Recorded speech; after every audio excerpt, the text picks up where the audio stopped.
Hello, everyone. Last week, I went to an Uber office trying to find you the best masterpieces of horror stories that have ever happened during an Uber drive. Some stories are from drivers, and others are reports from customers that don't mind sharing the story in detail. I hope you enjoy. And as always, hit the like button, subscribe, and share, or I will curse you.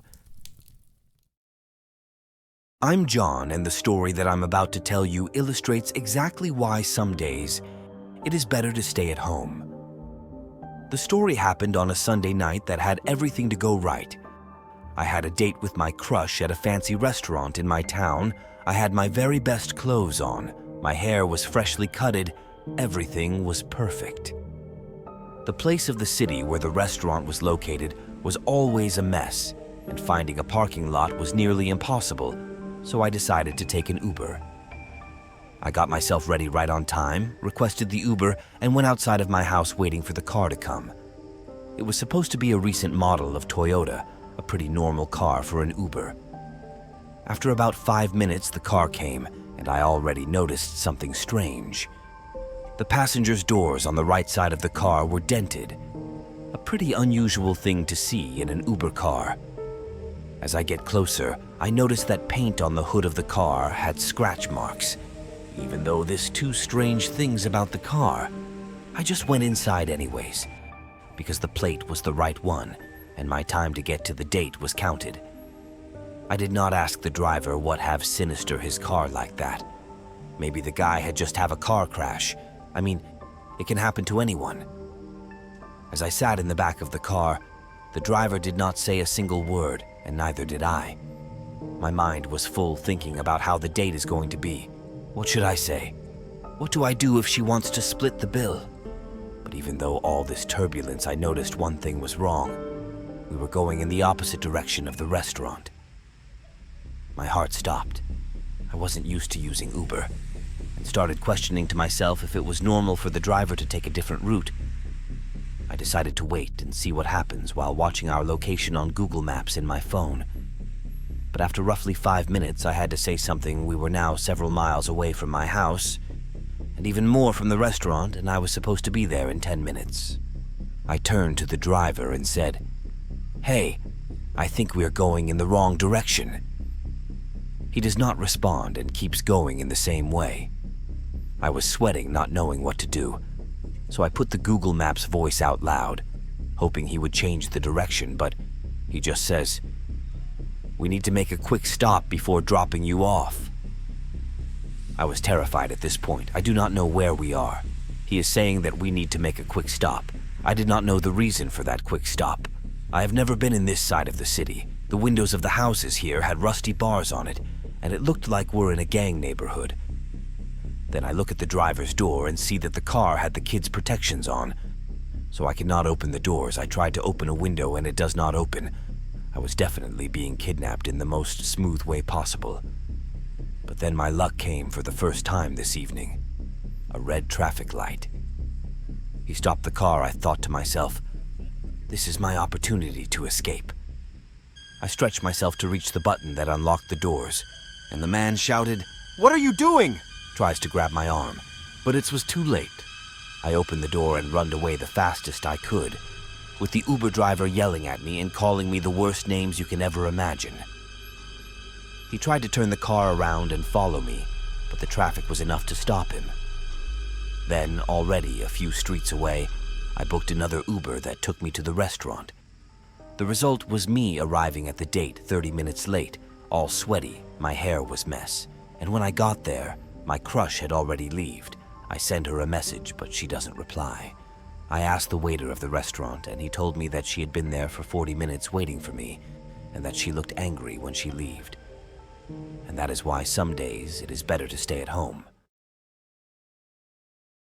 My name is Garrick. I have been doing Uber for about 1.5 years now. I don't remember, and probably won't remember most of my passengers again, but there's one in particular that I think I will never forget.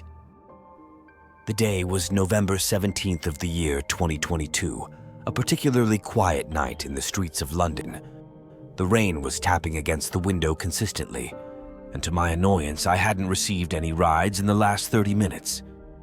I was almost giving up and heading home when I received a notification on my phone. It was a question for a ride. I accepted immediately and started heading there. I mean, it was just 2 miles away, and I had no other work to do. As I was getting there, I noticed the street was completely empty except for a small, bad-looking man on the side of the road. He looked more like a homeless person than a potential client. I remember saying to myself, "He looks like a homeless person. There's no way that this is my passenger, but still there's no other option. Then be him. Let's stop beside him and see what he do." And so I did. As I stopped the car beside him, he waved at me and entered the car. He had no phone on his hands, which was quite weird, and his eyes seemed to be lost, like he was not even sure that this was the car he was supposed to get in. As he enters the car, he greets me with a warm, "Good night, Senior," and I replied in equal form. As I started the ride, he started up a conversation about his past, how his wife doesn't love him, how his life was shit, and how he had ended up here. For a moment, I felt sorry for him. It seems that he has had a pretty unlucky life. He concluded his life story with a, "Well, there's nothing we can do." As he finishes this sentence, his gaze starts to change. He starts looking me in the eyes with an aggressive look, almost like he was ready to kill me.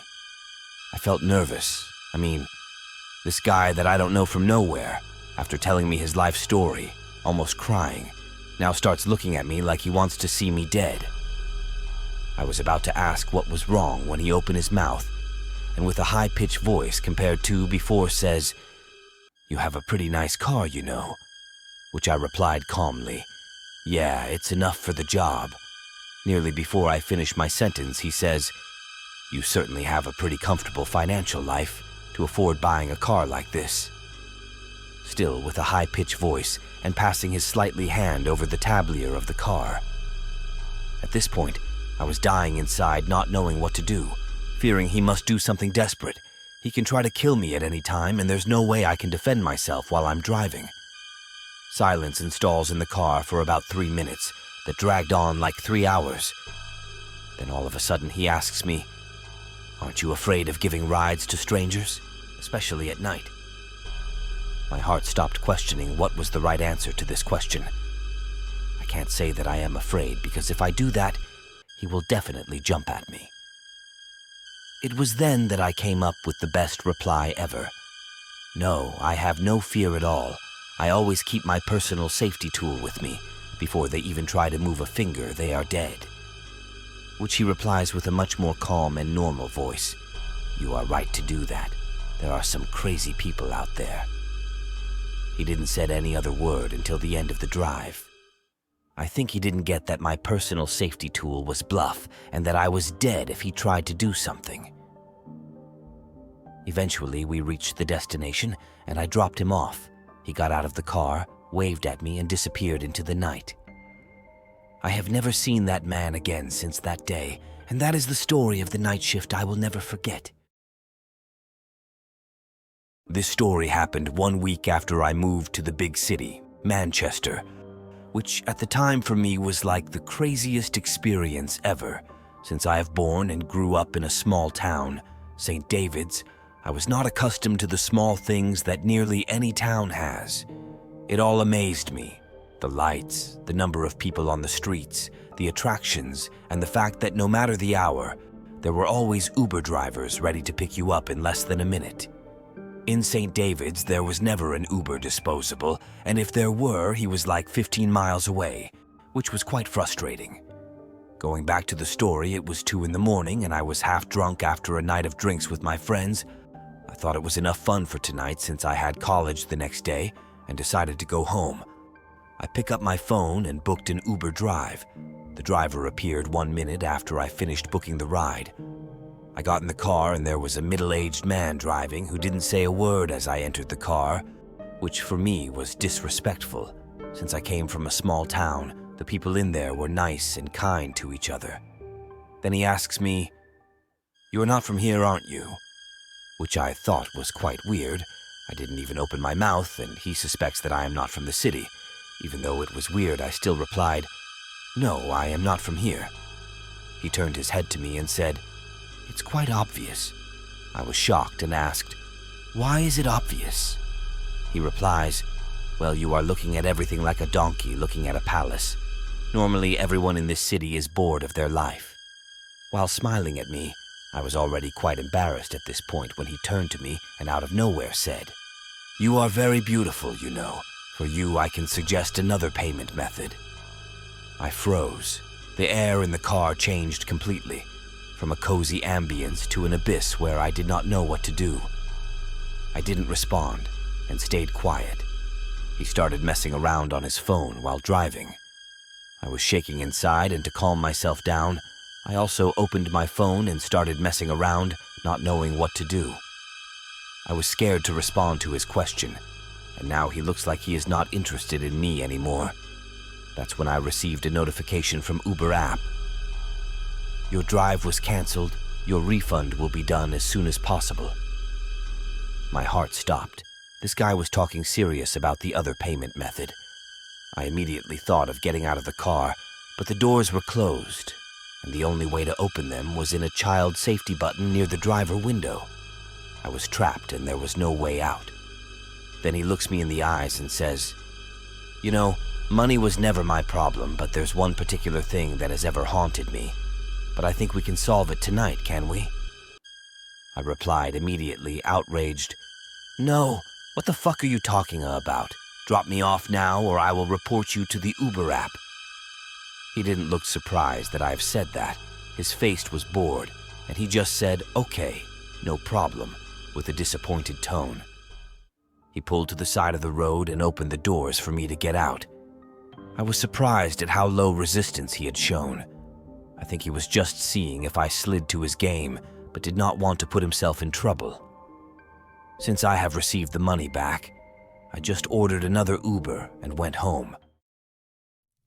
The most cheap and simple way to support me and my channel? Now you can support my channel just by buying me a coffee, link in the description.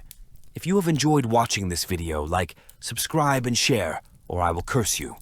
As always, see you in the next video.